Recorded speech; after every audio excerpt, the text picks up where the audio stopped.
एक बदअकीदा शख्स ये जुमला अक्सर कहता है, यानी ये एक बदअकीदा से मुराद ऐसे दुनिया में कई बदअकीदा है जिनकी जबान पर यह जुमला होता है कि भाई शिफा देने वाला अल्लाह है, किसी तबर्रुक से कोई फायदा नहीं होता। आप तबर्रुक चेहरे पर लगाएं, आंख पे लगाएं, कुछ फर्क नहीं पड़ता, ये सब शिर्क है, ये सब बिदअत है।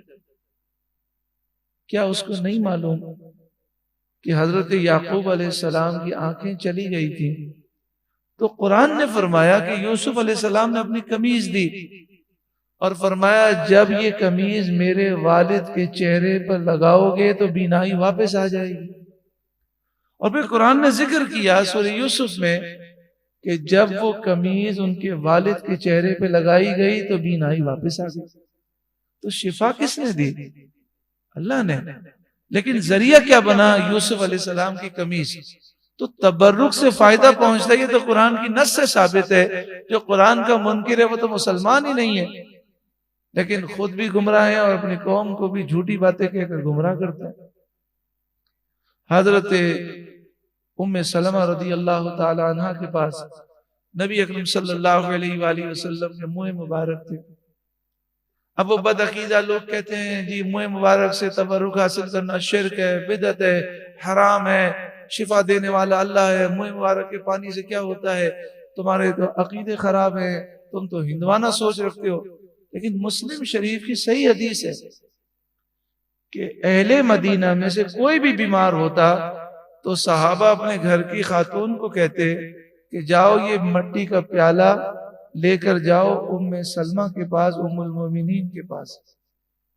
हजरत उम्मे सलमा उम्मुल मोमिनीन, मुस्लिम शरीफ में है कि आप मुँह मुबारक एक चांदी की नली में था, वो चांदी की नली उस पानी में डालकर हिलाती और फिर जो ये पानी पीता उसे अल्लाह शिफा दे देता।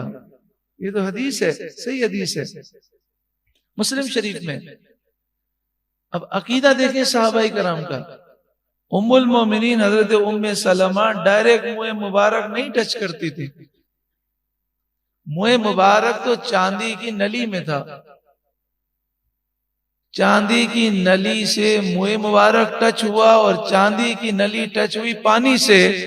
मुँह मुबारक की ताकत देखें कि डायरेक्ट मुँह मुबारक जो है टच नहीं हुआ, वो चांदी की नली टच हुई है जिससे मुँह मुबारक टच है अंदर से। अल्लाह ताला ने उस पानी में शिफा को पैदा फरमा दिया। तो ये अकीदे सबको मालूम है, यानी जो बदअकीदा के बड़े लोग हैं सबको ये हदीस से मालूम है, लेकिन अपनी कौम को नहीं बताते, बस खुद भी गुमराह है, दूसरों को गुमराह करते हैं।